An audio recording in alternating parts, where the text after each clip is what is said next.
Hola, ¿qué tal a todos? Y muy buenas tardes a quienes nos escuchan en esta agradable y fría tarde del día 12 de enero del 2026. Somos el equipo que conforman a Valeria Lerma, Andrés Ramírez y Daniela Hernández.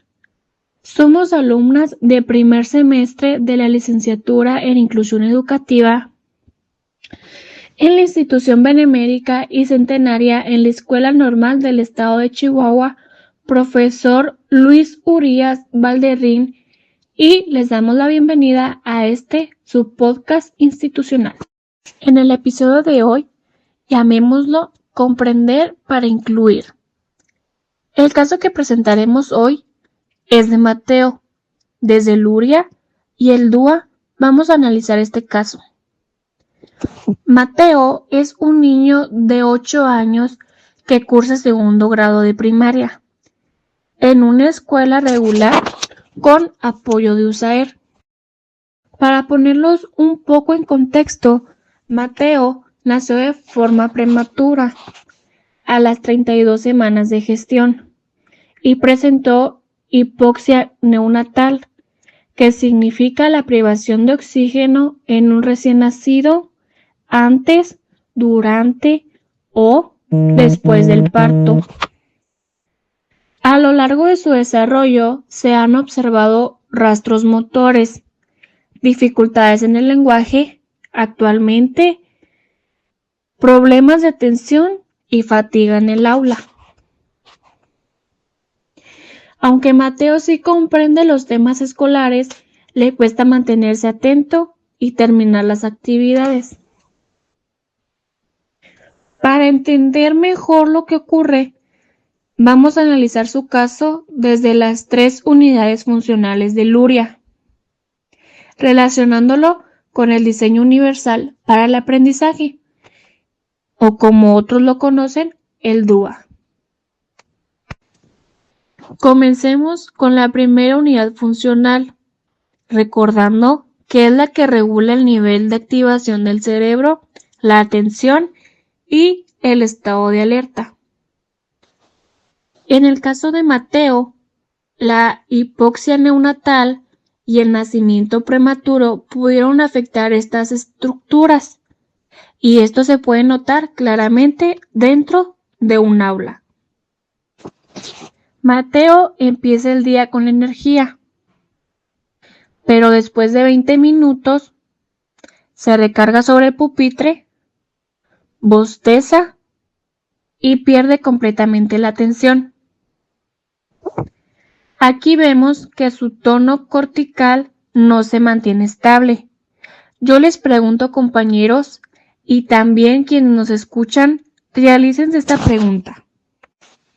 ¿Qué acciones propondrían de acuerdo a cada una de las situaciones, sabiendo que carece de atención y activación e incluso de fatiga? Buenas tardes a todos.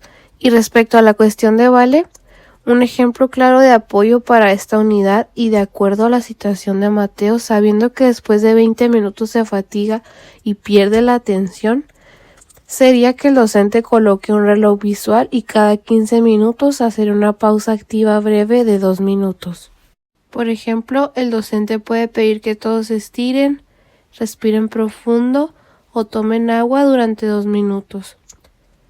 Esto le permite a Mateo recuperar energía mental y mantener el tono cortical estable por más tiempo, permitiéndole continuar aprendiendo. ¿Qué tal a todos? Concuerdo con André y siento que otro ejemplo relacionado con la activación podría ser que se inicie la clase con actividades breves y sencillas en lugar de comenzar con tareas que podrían ser largas para Mateo, como una pregunta sencilla, un dibujo rápido o hasta una actividad oral corta. Pues es que esto hace que se reduzca el desgaste temprano y facilite que su cerebro entre en ritmo. Efectivamente, aunque Mateo tiene la capacidad de aprender, la fatiga interrumpe el proceso. Para ello, es importante que el aprendizaje tenga continuidad, ya que el nivel de activación baja. Es por eso que luego la información no logra consolidarse. Muchas gracias por sus respuestas, compañeras. Ahora hablaremos de la segunda unidad funcional, que es la encargada de recibir, analizar y procesar la información. Recordando que aquí participan el lóbulo occipital encargado de la visión, el lóbulo parietal encargado de procesar la sensación corporal y el lóbulo temporal encargado de procesar la audición. Mateo presenta dificultades para diferenciar letras como la B y la D, y para copiar del pizarrón sin perderse en el renglón. Ahora yo les pregunto, ¿cómo creen ustedes que se podría fortalecer el procesamiento visual y auditivo? Un ejemplo, sabiendo que Mateo confunde las letras visualmente parecidas, es trabajar las letras con imágenes asociadas. Por ejemplo, la letra B pudiera ser con una bola a la izquierda y la letra D con un dedo apuntando a la derecha. Así el cerebro de Mateo pues asociaría la letra con una imagen y una dirección espacial, facilitándole el procesamiento visual. En cuanto a la acción de copiar guiándose del pizarrón, una alternativa podría ser que en lugar de pedirle que copie todo el pizarrón, el docente puede darle una hoja con el texto incompleto para que solo complete palabras clave. De esta manera, se reduciría la sobrecarga visual y evitaría que se pierda en el renglón. Gracias por sus buenas respuestas, compañeras. Y a quienes nos escuchan, un dato relevante más es que Mateo también se distrae con facilidad cuando hay ruidos en el pasillo. Aunque escucha bien, su cerebro no logra filtrar los estímulos irrelevantes. Aquí el problema no es auditivo, sino de procesamiento. Un ajuste sencillo para la reducción del ruido es sentarlo lejos de la puerta o permitirle usar tapones auditivos suaves durante trabajos que sean individuales. Al reducir el ruido, se protege su memoria de trabajo. Y la última, pero no menos importante, es la tercera unidad funcional.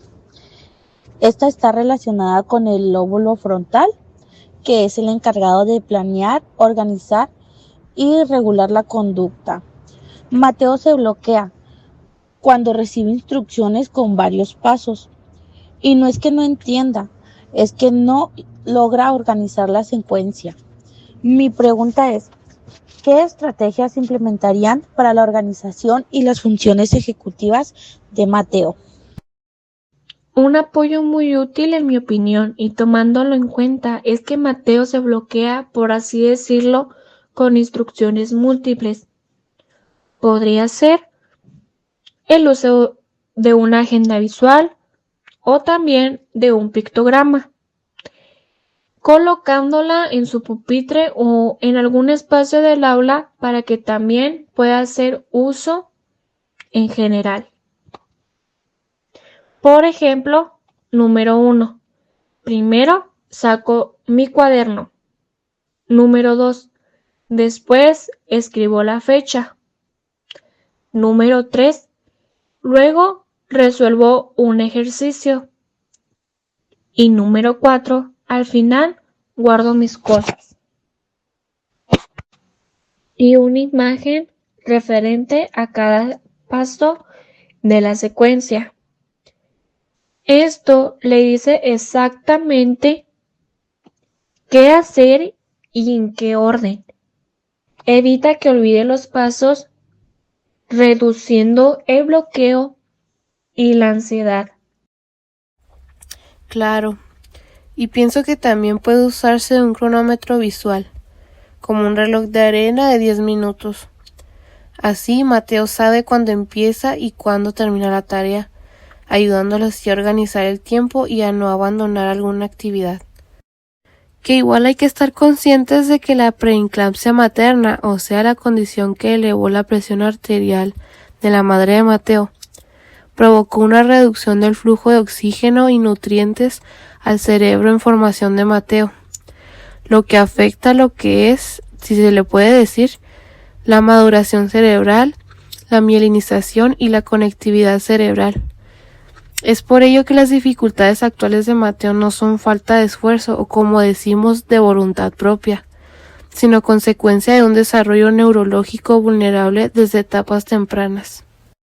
Y por eso es importante intervenir sí o sí desde ahora y no esperar a que el niño crezca, pues a los 8 años el cerebro aún tiene alta plasticidad, lo que nos permite reorganizar funciones, crear nuevas rutas neuronales y compensar áreas afectadas.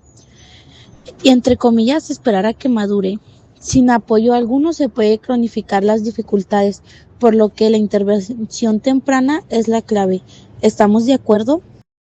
Estoy totalmente de acuerdo, y viéndolo desde la perspectiva del diseño universal para el aprendizaje, podríamos encontrar fácilmente barreras en el aula.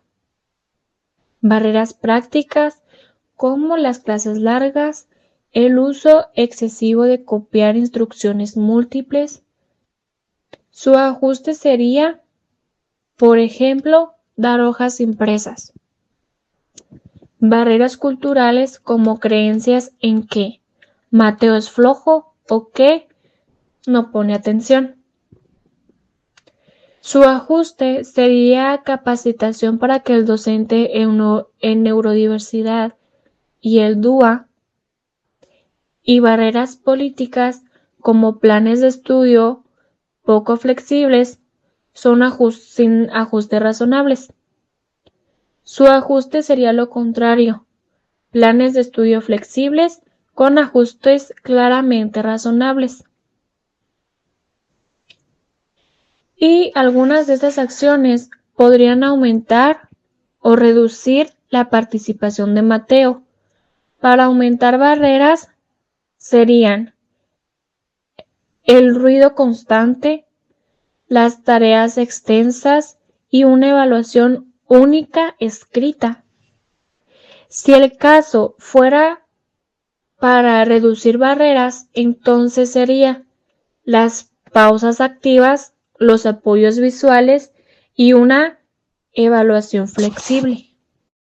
Es correcto.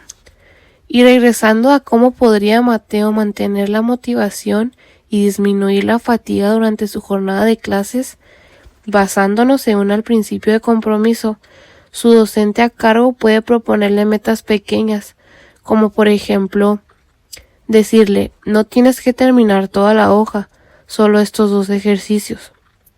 Así Mateo percibiría la tarea como alcanzable y se mantendría motivado. Y para una elección controlada, yo en el lugar del docente le preguntaría, por ejemplo, ¿prefiere resolver el problema con dibujos o explicarlo de manera oral? Pues así siento que aumentaría su participación sin necesidad de exigirle una escritura excesiva. Daniela, ¿tú qué ajustes piensas que ayudarían a Mateo para que presente mejor la información visual y auditiva, basándote según al principio de representación? Yo, en el lugar del docente, para dar mejores instrucciones visuales, escribiría y mostraría. Hoy haremos leer, luego una flecha, subrayar, otra flecha y responder con otra flecha más, ya que Mateo no solo depende de lo auditivo para comprender. Su docente podría también hacer distinción y uso de colores, por ejemplo, flechas en azul, consignas en verde y las respuestas en negro. Esto facilitaría la organización visual de la información. Valeria, basándote según el principio de acción y expresión, ¿cómo podría demostrarse el aprendizaje sin exigirle necesariamente a Mateo para que demuestre lo aprendido? Bueno, pienso que el docente podría evaluarlo de manera oral. Por ejemplo, en lugar de escribir, Mateo puede explicar el procedimiento del problema en voz alta. Así se evaluaría el aprendizaje sin castigar sus dificultades ejecutivas. Si yo fuera el docente, haría el uso de un material manipulativo, por ejemplo, el uso de fichas, o también podrían ser bloques para así resolver operaciones matemáticas. Esto le ayudaría para reducir la carga cognitiva y le facilitaría el razonamiento. Un usuario por vía a Instagram nos preguntaba cada una 3 ideas claves dirigidas hacia un docente regular. Para lograr incluir a un niño en el aula, comunicándole lo esencial sobre el caso visto, empiezo yo y sería que Mateo sí puede aprender, pero necesita ajustes. En segundo, aclarar que sus dificultades son neuropsicológicas, no de voluntad como lo mencionamos. Mi idea sería que la inclusión depende del diseño de la enseñanza, no del alumno. Y con ello mismo hacer saber que la inclusión no consiste en que Mateo se adapte a la escuela, sino en que la escuela se diseñe para la diversidad. Cuando comprendemos el funcionamiento cerebral y eliminamos barreras, transformamos también las dificultades en oportunidades de aprendizaje para todos. Cuando nosotros analizamos el caso de Mateo, entendemos que sus dificultades no aparecen de la nada. Son el resultado de una historia de desarrollo marcada por rasgos desde antes de nacer, que dejaron huella en la forma en la que su cerebro regula la atención, procesa la información y organiza la conducta. Desde el modelo de las 3 unidades funcionales de Luria, vemos que Mateo no tiene un solo problema, sino un funcionamiento neuropsicológico particular. Su cerebro se fatiga con rapidez, se sobrecarga con estímulos irrelevantes y tiene dificultades para planear y terminar lo que inicia. Esto nos lleva a una reflexión importante. Mateo sí puede aprender, pero no aprende igual que todos. Y eso no es una falla, es diversidad.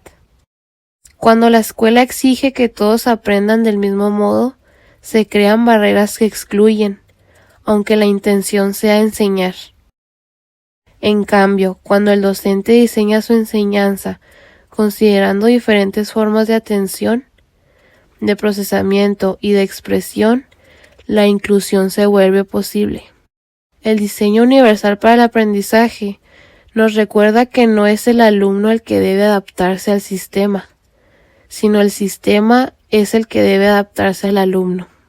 Pequeños ajustes como pausas activas, apoyos visuales o agenda de pasos no solo ayudan a Mateo, sino que benefician a todo el grupo. Finalmente, comprender casos como el de Mateo nos invita a cambiar la mirada, a dejar de preguntarnos qué le falta al niño y empezar a preguntarnos qué necesita el entorno para que este niño pueda aprender. Porque la verdadera inclusión no ocurre cuando el alumno logra adaptarse, sino cuando la escuela se transforma para dar lugar a todos. Gracias por escucharnos. Este fue nuestro análisis del caso de Mateo, desde la neuropsicología, el DUA y la educación inclusiva, esperando que sea de su agrado y nos vuelvan a escuchar en el próximo episodio. Que tengan una excelente tarde para todos ustedes. Referencias bibliográficas. Luria A.R. 1973. Introducción a la neuropsicología. CSS Panamá 2024. Hipoxia neonatal, algunas causas y consecuencias. Cole B. y Gibb R. 2011. Plasticidad cerebral y comportamiento. Ross D. y Meyer A. 2002. Enseñando a cada estudiante en la era digital. Bot T. y Scope M. 2015. Índice para la inclusión. CAST 2018. Directrices de diseño universal para el aprendizaje.